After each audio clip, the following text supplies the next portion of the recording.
Welcome to Game On with Grace, where we're not just talking cricket wins and losses, we're talking off-field antics, guilty pleasures, and the drive that never quits.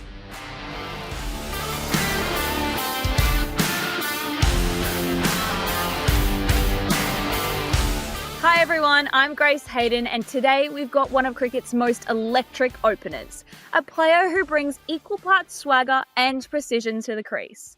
From back-to-back T20 international hundreds and a World Cup win to massive performances in the IPL and Abu Dhabi T10.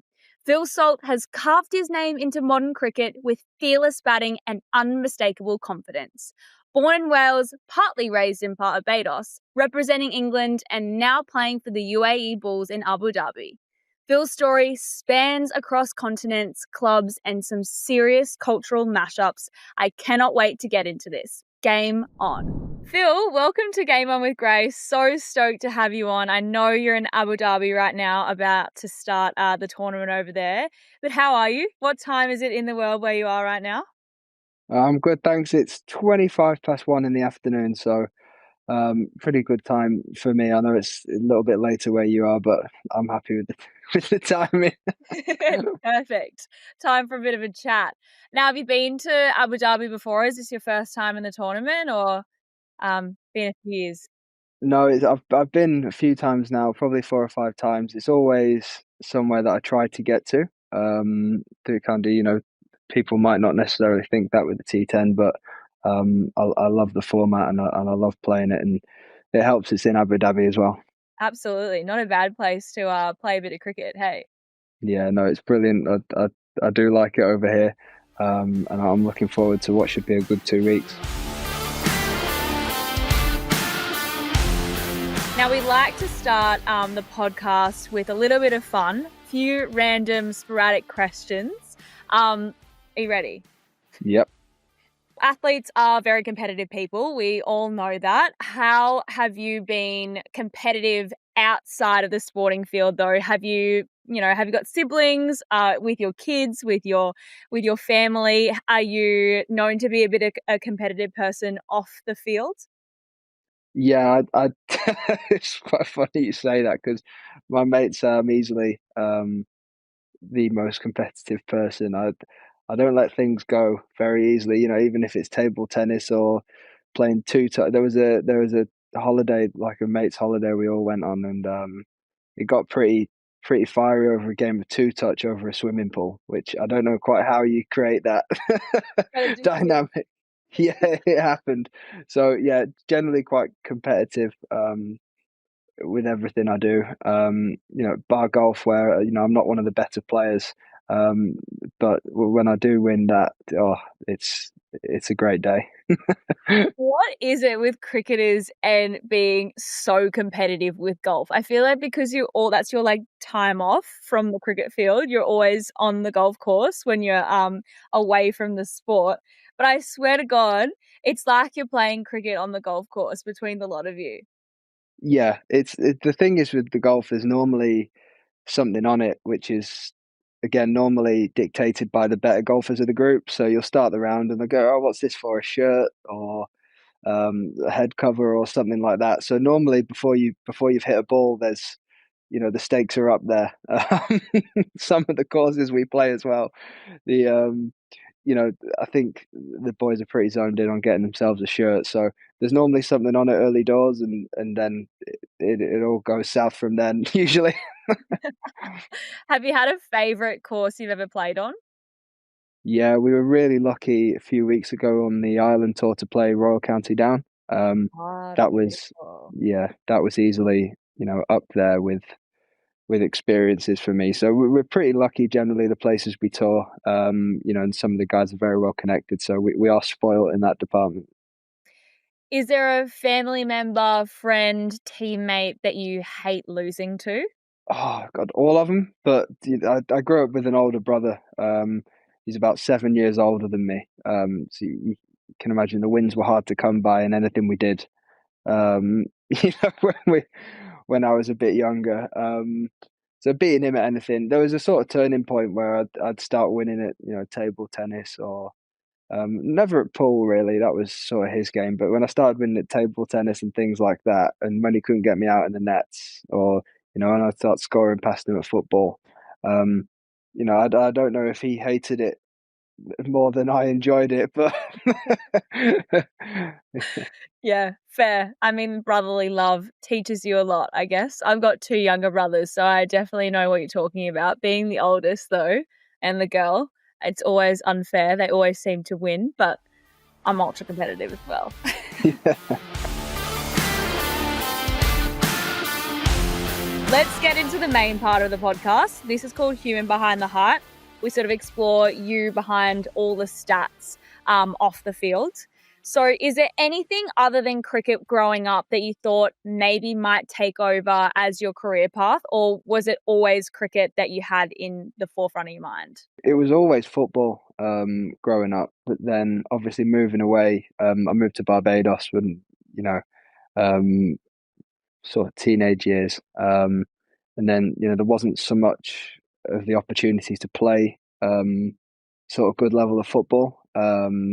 And you got to bear in mind as well, athletically, I wasn't up there. I wasn't the strongest and quickest in North Wales, so I definitely wasn't going to be in Barbados. Everybody seemed a foot taller and a lot faster than me, so cricket sort of took over then, and from that point onwards, it was head down with my cricket, I suppose. What was it like moving from Wales to then live in Barbados? Did you find it a bit of a challenge at first, or did you always love it? Do you know, I always loved it. I'm the sort of person, from a young age, I just sort of throw myself in head first, and that's what I did. And to be honest with you, I loved every moment of that. It's probably my favorite place to go, and especially to tour.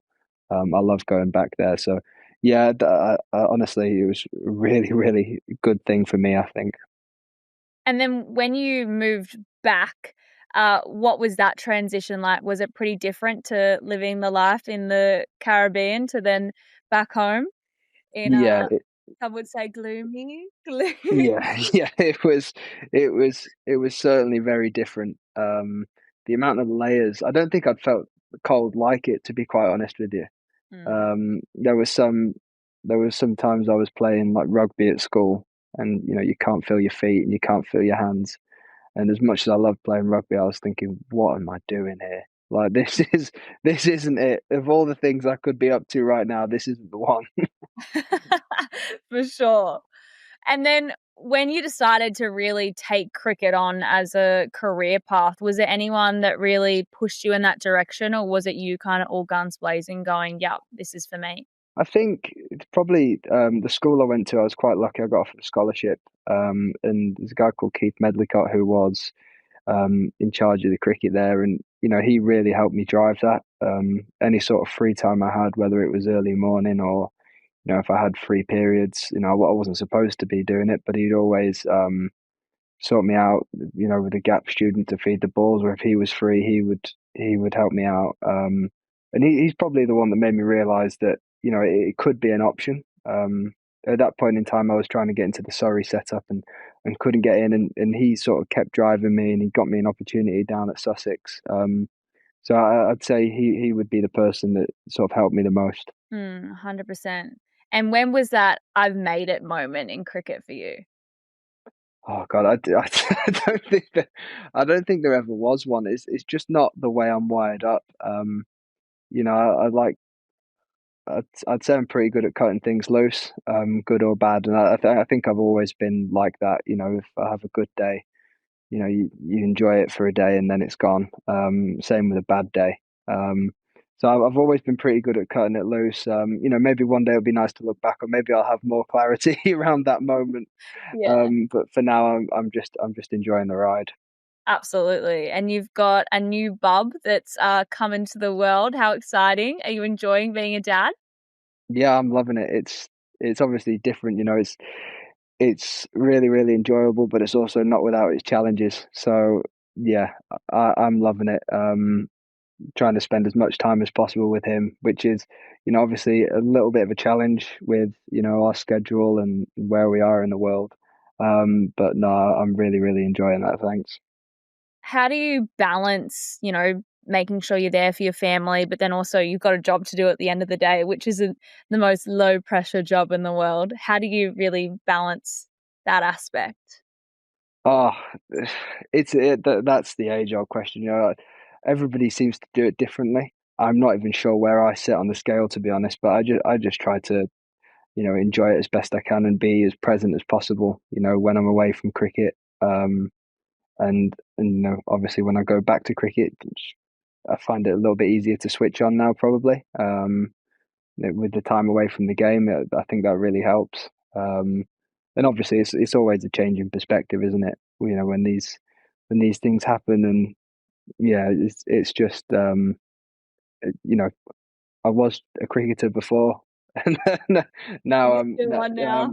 yeah, I'm still one now, but I'm a dad first, so Yeah. I'm really enjoying that. Do you think it eases the pressure knowing that you are a dad first rather than a cricketer, or is it still more of a pressure? I'd say the game's still, yeah, exactly the same for me. It probably, it probably balances things out a little bit more. Like if you were to have a bad day, knowing that he probably wouldn't necessarily care. He just wants his dad around. Then also, if you have a good day, he's still going to be up in the middle of the night, and again, he still doesn't care. So it's a Yeah, bit of a, keep you grounded. yeah, exactly that. I love it. You travel the world for this crazy job of cricket, especially being a T20 player on the circuit well and truly. How do you really keep yourself grounded outside of family, but doing things for yourself to sort of take away that pressure as much as you can and kind of find balance and a new routine when you're not at home? Because the year is filled with so much travel and time away and new hotel rooms and new training facilities, new teams that you're playing for that you might not have before. How do you really balance life out? I think the biggest thing for me personally would be the routine. I think it's massive for myself to get into a routine as quickly as possible when I'm away. I feel like that makes things, a lot easier and a lot more repeatable. Um, I think, just taking care of yourself is a massive one. Getting out and about, going for a coffee with your mates. I've been pretty lucky recently that most teams I've played in, I've had some solid mates in, so that always helps. And then just it's a bit cliche, but just taking care of yourself, going to the gym, making sure that you're not stagnating, and that sort of a thing. I think that's about as much as you can do because you're surrounded by change all the time. The things that you can sort of keep constant, you want to keep them constant for both your cricket, but also just your headspace when you're on the road. Totally. Are you a big music guy? Yeah, I do like my music. Yeah, Yeah. When you Are you listening to it on the bus or are you on the ground? Like what's your music routine? Are you listening it to settle down? Because everyone says that like the adrenaline that you have when you play a game, it's so hard to like shut off after a game. yeah, it can be. Normally, when I'm away by myself, I will have music on at all times. There's the odd morning where, I like a bit of quiet. But normally, I'd say for myself, the first thing I do when I wake up is put the speaker on, just have a bit of background noise. And then with the games, it depends who I'm sat next to on the bus. I've got big Timmy David out here, and I'm not. I don't think I'm going to put my AirPods in when I'm around him because he's normally coming out with something funny. So, so I don't think I'll need them. You're staying tuned for the Tim David show. That's so fun. Yeah, yeah. Love it. Okay, we're going to step away for a quick break. Don't go anywhere. We'll be back with Phil soon.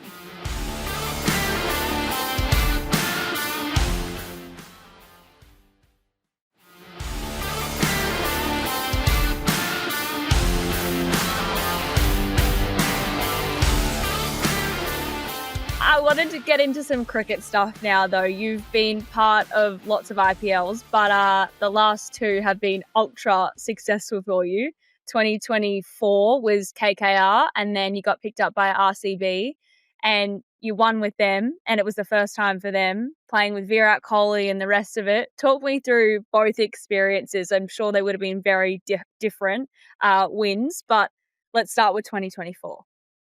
2024 was brilliant because, obviously the auction came round and that, I went unsold, which was a surprise to me at the time. But, I was on an England tour at the time. So, that was my priority, which was, I think it was quite good really to have that, not distraction, but, regardless of how that day went, I was still playing a game for England on it. So I didn't get too sucked into that. And then obviously the opportunity came up to go to KKR. And I can't speak highly enough of the setup there, especially having Gouty. That was brilliant. It's probably I've been really spoiled in the last couple of years. The two head coaches I've had, Gambier and Andy Flower, I've connected with them really well, and I think they were very good at getting the best out of me. And then obviously to go along and to win in 2024 was brilliant. I was so disappointed that I couldn't be a part of the final after putting all that work in and winning those games and also riding out the lows with that group. That was a really special year. But no, that was a great experience. And then 2025, you got picked up by RCB and had an amazing win there. Talk me through the final. The final was one of the strange days because I only got into the hotel probably about 4 or 5 a.m., something like that, on the day of the final. So I was straight to bed. And then I sort of remember, because obviously, you just come off a long haul flight and the 24 hours leading into that was a bit manic. I remember just opening the curtains and I was well up there on, floor 20 something of the hotel. And I opened the curtains and I looked down and I just saw this sea of RCB fans. And it would have been, 2 or 3 in the afternoon. People, people weren't even close to going to the ground. But they were already outside the hotel. I remember thinking, "Oh shit, this is on. This is actually about to happen." I'm not hallucinating. Yeah, which was, obviously waking up after all that in India. I was struggling to, where am I? Yeah, 100%.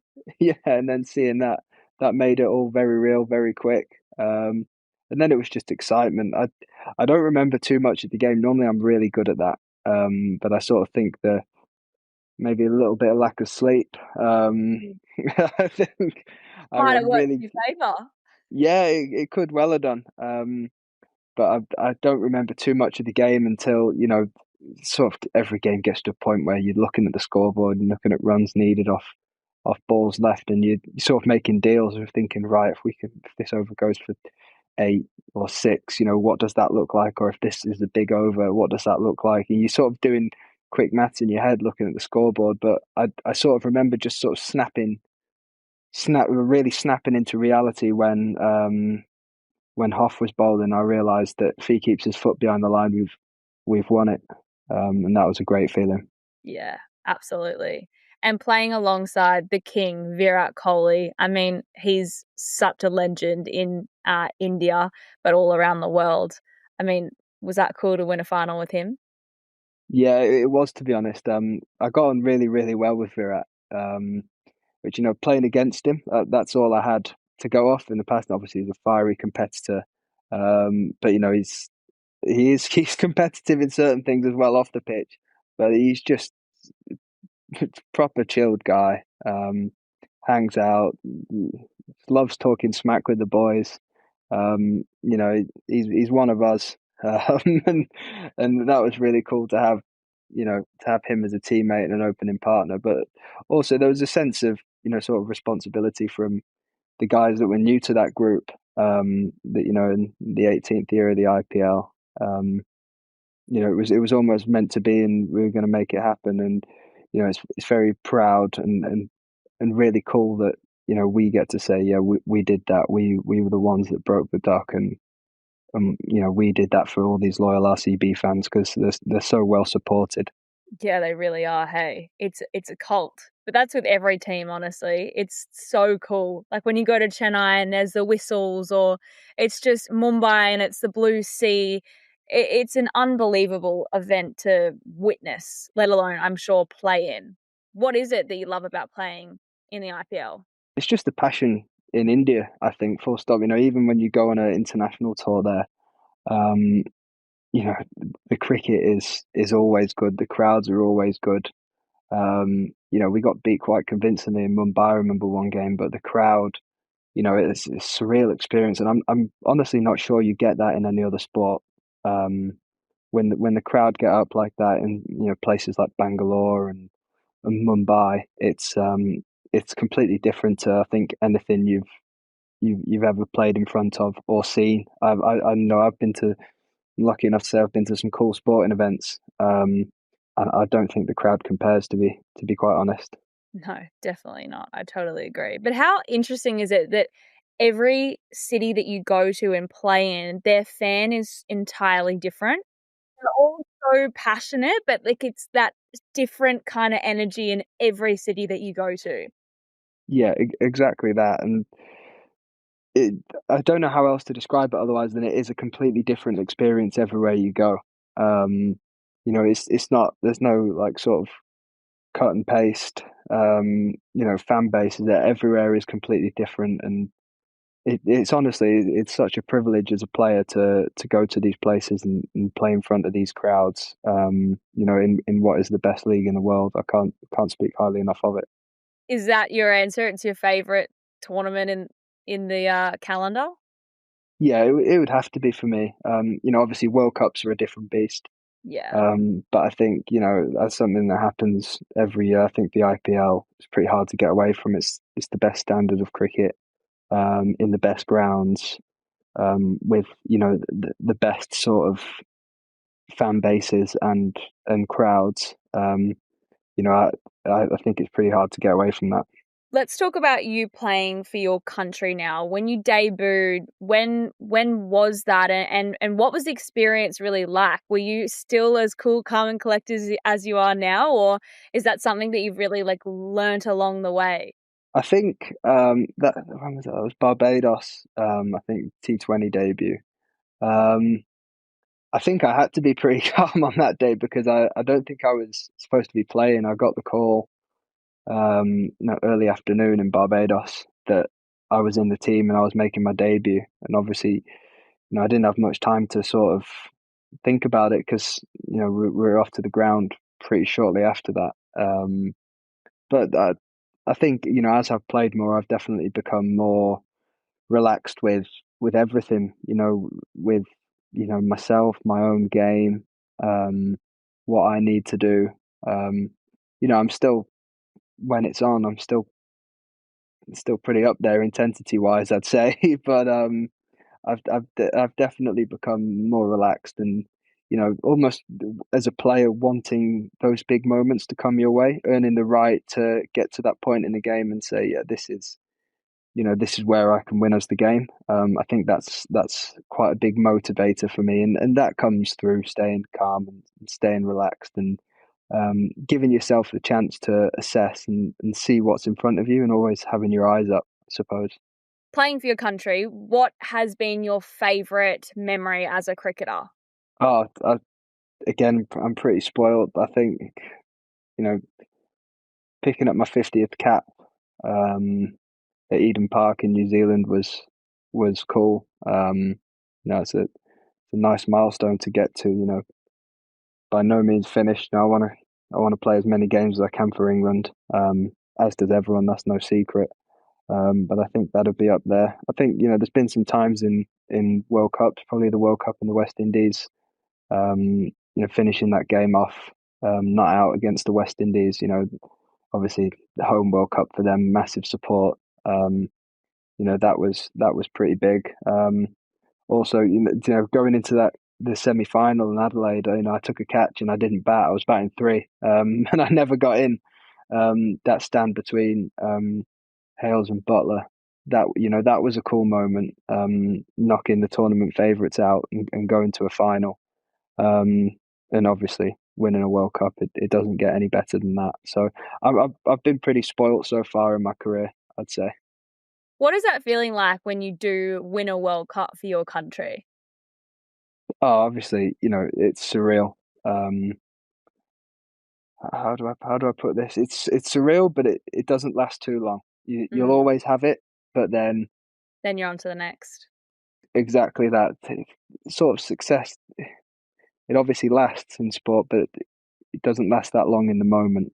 In the moment, the ball's always moving. There's always something new to be onto, and that's a challenge. But we're pretty lucky to say that's the challenge. It's always moving. You've always got the next thing to go on to. Always got another way to get better, another area to improve. That's probably the way I look at the game. 12 months a year. I don't want to be playing year round just for the sake of it. I want to be getting better and better and keep progressing and keep going on to the next thing. I think that's a big motivator of mine. Sure. How do you really go about that? I mean, there's only, I guess, so much you can do when you're like on the go 24/7, jumping between tournament and tournament. How much do you have to really think about changing your game? I think when you're proactive with that, it comes really easy. When you've got a lot of clarity in what you want to do and how you want to get there. Sometimes it's really easy to pick out one or two things and say, I want to get better at this. When it's not that clear cut, you need to trust the people around you. Maybe you need to ask someone that you trust. What do you think about this? How do I get better at improving? It could be any number of things. It doesn't have to be just batting. Could be I could have a keeping focus for a month or 2 months. Whilst working on a couple of things in batting. Where other times, I might want to improve on something mid-tournament.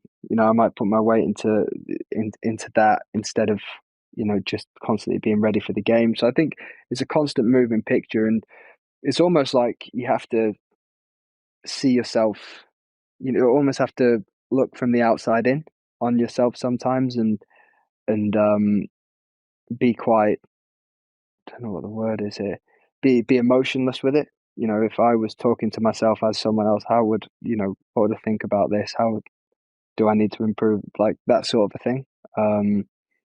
Now I've not put it the most eloquently there, but there's always an angle to drive at to make yourself a better player. And if you can do that and you can keep hanging the carrot in front of yourself, I think that's what keeps you fresh, and that's what gives you consistency over long periods of time. And I guess when you are playing for a variety of different teams all around the world, you're not with the same core group every time. It is really the you that is motivating you to succeed or change or do better. People might give you advice, but it's really on you to be the one to fix things. Yeah, absolutely. And I think the benchmark is obviously you can be a great cricketer yourself and have good individual performances, and if that's what motivates you, then cool. But I've always looked at it the way that the teams that I play for, what does the outcome look like? And you don't want to be outcome focused, but I think it's a really solid thing to look back at. It's like, okay, then the teams that I play for, they're winning more games than they're losing. They're getting to better spots. I'm lifting trophies.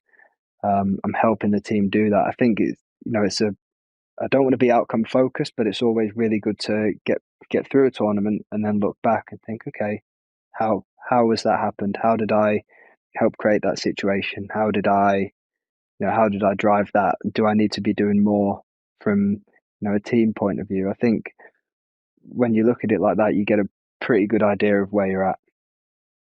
You've had not a bad track record over the last little bit of winning. No wonder you're retained by RCB. I don't know what to say to that. I don't know how to answer that.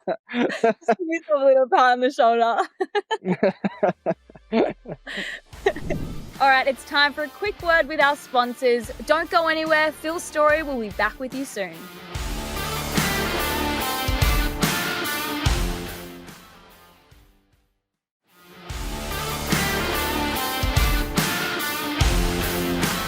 Have you got a favourite on tour story, like a moment with the boys that you'll never forget? It'll go down in history in the dressing room? That's a good question. I think I don't think I've got any one memory in particular, but I've got a lot of small memories. You can And give me a few. We got I, time. I think, again, it's Tim David related. I think Oh, there here was a we go. moment after Typical Aussie. training. Yeah, I think that there's a moment after training where I don't know how he did it, but he just made half the team sort of break out and dance to the speaker, stuff like that. And it's not it's not a good memory because it was funny, which it was, but it was because the team, you could see very clearly in that moment early on in the competition that we had a team that was pulling for each other. And I think that that's quite a big thing in cricket, because I think because it's such an sort of individual team sport. I think you can get a lot of guys going a fraction insular. I think those moments arise where it's a 50-50 call where the guys retreat into the shell or whether they double down and come out a bit harder. And I think it's always easier to go the other way when a team pulling for the man next to you. And I think moments like that, I think where it becomes immediately obvious that you're pulling for the man next to you. I think that's when as a player you've got something good going on. Absolutely. And especially when you're, going from tournament to tournament again and you might not have played with these people before, it is nice to have those characters within the group that do bond and gel everyone together. Because at the end of the day, you might not know when you need to be bonded, and the more bonded you are in comparison to the rest, happy days. Yeah, exactly that. That's a consistency I've seen with all the good teams that I've played in. You've always got those guys, creating those moments, and you've always got a team that are willing to do it for the bloke next to them. Abu Dhabi T10 is just ahead of you. What are you looking forward to this tournament? Any key players you're looking forward to, playing with again or playing against? I think I think I'd honestly say all of my team. I think there's a lot of guys you go through our batting lineup that guys when you play against them they come out and you go, oh, not him, sort of thing. Yeah, That yeah. I think that's the best way to put it. I'm pretty excited to see where we can go and what we can do in this tournament. You know, we've got a lot of guys, with a lot of experience. Kieran Pollard. I've been coached by him before and I've played against him a lot.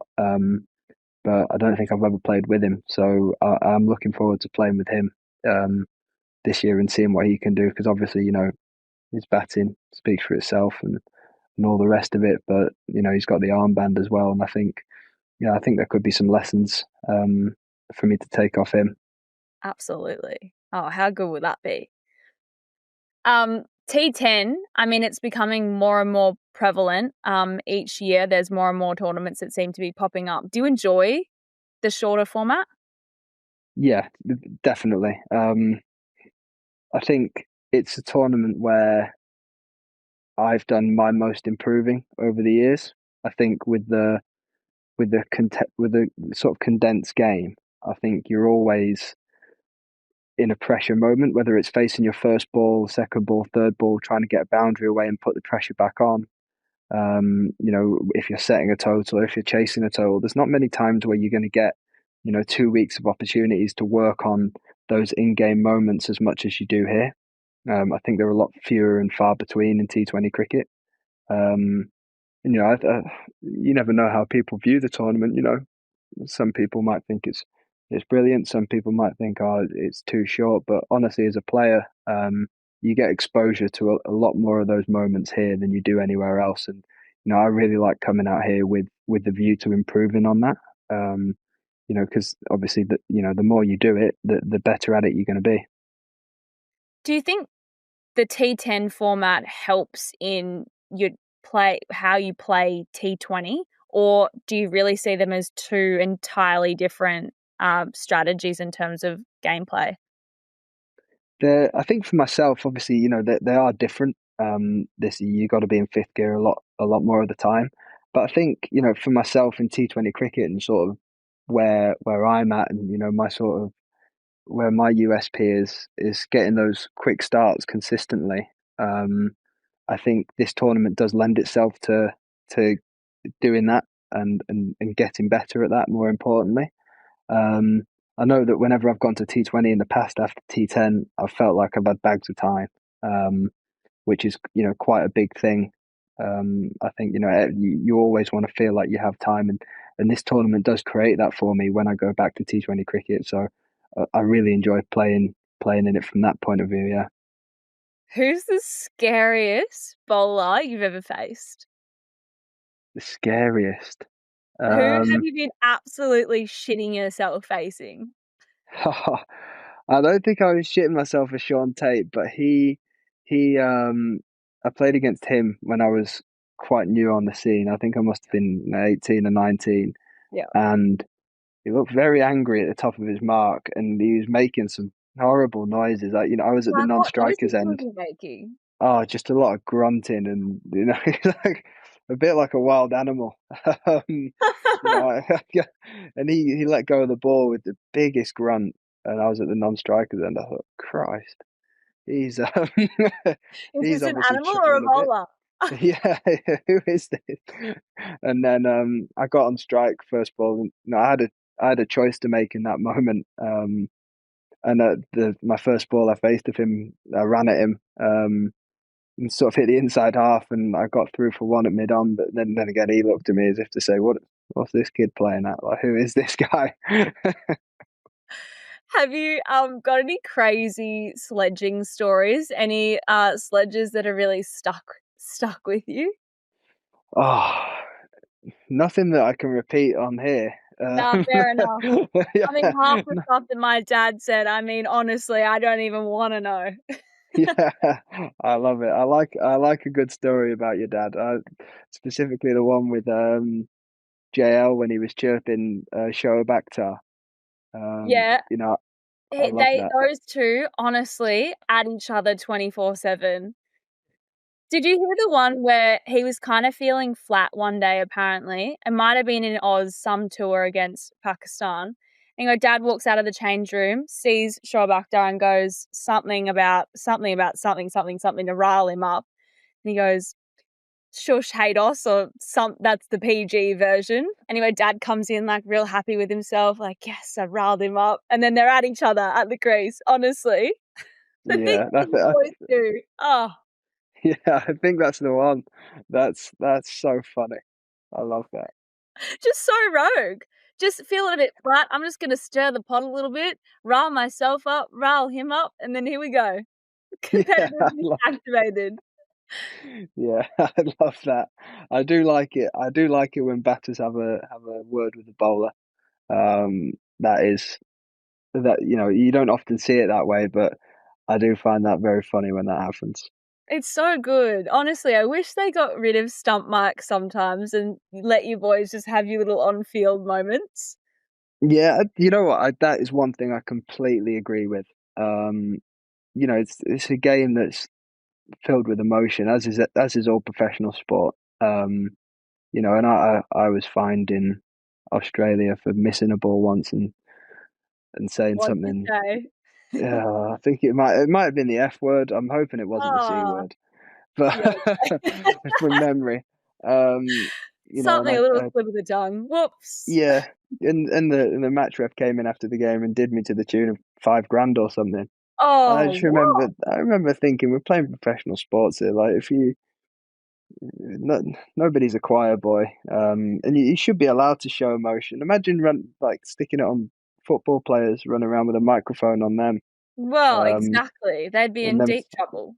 yeah, and then fining them for it. So well, I think there's a balance to be struck. I don't know if they get rid of them or turn them down, but then again, I think the punter sat at home, likes it when they hear something like that. You do get the Absolutely. odd funny moment out of them, so I don't know. As long as I don't get fined. Yeah, exactly. As long as they don't take your cash, you're happy. You'd have to be Yeah, particularly careful being so close to the stumps at most times of play, being a keeper and then batter at the same time. You have to just keep yeah. taping your mouth. That's it. I'm pretty sure they turn them up as well when I'm behind Oh, the they just stump. know they're a little Um, bit of a firecracker. which doesn't help. Because obviously, you're not making noise for no reason. You more often than not, you're trying to make the batter think about something, or there's quite often there's a game within a game there. It doesn't work on everyone, and you don't try it with everyone. But you every now and again you get a candidate. You say, I know that he'll rise to this, or I know that if I say this, he'll go one way or the other with it. And sometimes it can help getting people back into the shell, and other times, if you feel like the game's in a bit of a spot where the batter might have to gamble, you might talk that up, and you might get a shot that out of them that they wouldn't have played otherwise. So there's definitely a bit of a craft to that, I'd say. Yeah, totally. I mean, I was talking to Glenn McGrath the other day. I hosted an event with him and he was telling me a story. Dad, again, honestly, that guy. It was a game against West Indies and Brian Lara was heading out to bat. Anyway, or he was batting or something, and everyone said, Matt, don't say anything to Brian, like don't say anything. Of course, this guy walks over, chirp, chirp, chirp in the old ear. And everyone goes, oh no, oh no. And he was one of those ones that loved when someone chirps at you and just 100 and won the game Yeah, for them. And they're all like, it's your fault, Matt. yeah, We told you not sounds to. about yeah, sounds right. Yeah. Do you have anyone that you learned the hard lesson of, oh God, probably shouldn't have chirped that guy? He took that way too seriously and now he's had a win? No, I remember there was a first class game where I got called in to do 12 man for, and Chris Nash was at short leg and he got hit. I think it was a drag down from one of the spinners, and he pulled it straight into his helmet, and he's gone off for a concussion check. I think he got concussed or something like that, and I had to go on and field short leg for the rest of the day. And he's one of my good mates now. I did a bit of work with him out in Adelaide. But Mark Cosgrove, I remember the senior lads were sort of egging me on. And at that point, I was a young lad, and I started saying a few things to him. And I remember another drag down off the spinner. It wasn't a good idea for me after what had just happened. And I remember him hitting a ball straight between my legs, and I felt the ball just skim me. And then he sort of walked down the other end, walking backwards to the non-striker's end, just spraying me. And I remember thinking I could be in for a long afternoon here if he keeps Yeah. batting. But I think luckily CJ nicked him off at some point in the next Thank half an hour. gosh. Yeah, thank God for that. Saved you. Oh, how good. Don't go anywhere. We'll be back with the final whistle to wrap up the episode.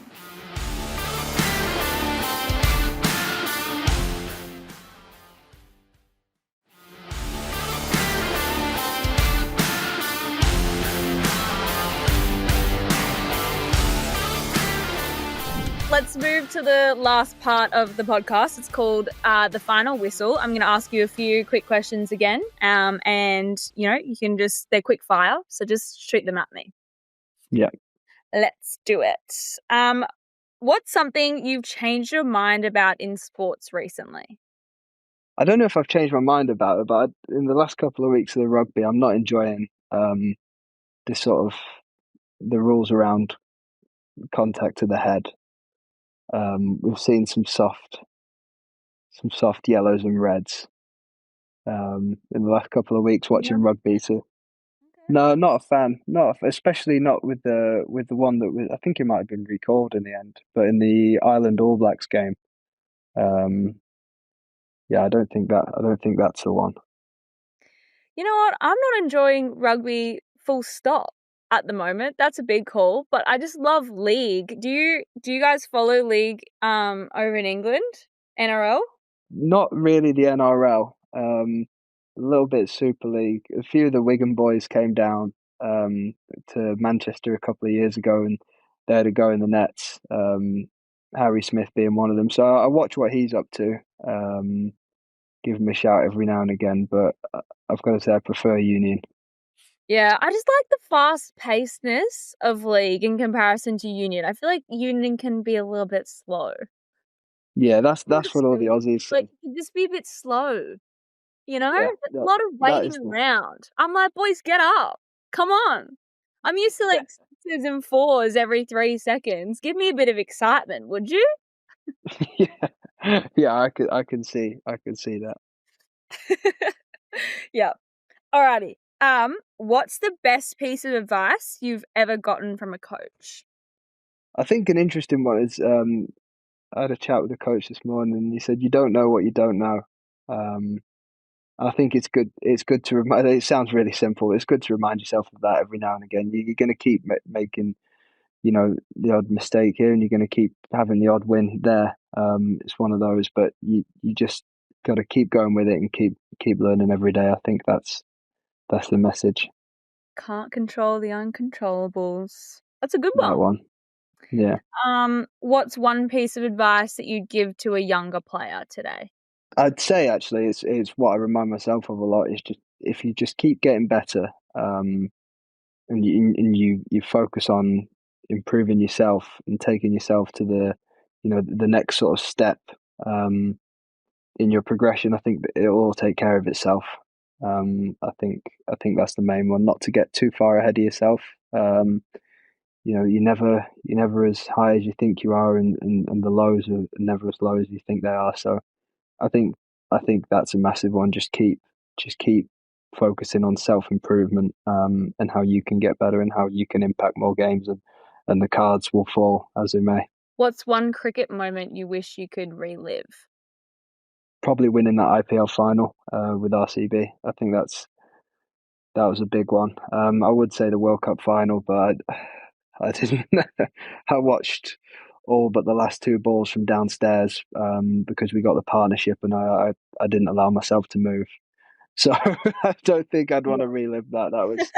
It was me and Mark Wood down there, and Wokesy was down there for the majority as well until he had to get his pads on. Yeah, you were just down and out. You're like, nah. Or was it Wokesy? Yeah, someone was down there with me and Woody, just putting our nerves about the place. I love it. So good. What's your go-to karaoke song? Or if you don't have a go-to, what's one that you'd like to have a little sing-along to? It'd have to be anything by Oasis. Yeah, good call. A slow one, probably Half the World Away. Probably a slow one. Want to give us a little karaoke now? Absolutely not. No, we need a couple of beers. We need to do that. Okay. If you could swap lives, this is the last question for you. If you could swap lives with any athlete for a day, who would it be? Can I say Tim David? Romance or something going on between you two? What's going on behind the scenes? I've not seen him in a while, and just being around him the last couple of days here, honestly, I've not stopped laughing. He's full of it. So I'd like to know the real inner workings of that head. How What those really thoughts come goes on about. behind the scenes? Yeah, yeah, Behind the noggin. yeah. Love it. Oh, well, thank you so much for your time. Really enjoyed chatting to you. Good luck for this tournament that you're about to head into. But yeah, again, really appreciate your time. Thank you. Brilliant. Thanks for having me on. Well, that's it for this episode of Game On with Grace. I hope you loved this conversation. Make sure you hit the follow button, subscribe, and tell all your friends about this podcast because there's so many more epic guests to come, hilarious debates, big stories. So stay tuned. I'm Grace Hayden, and until next time, keep competitive.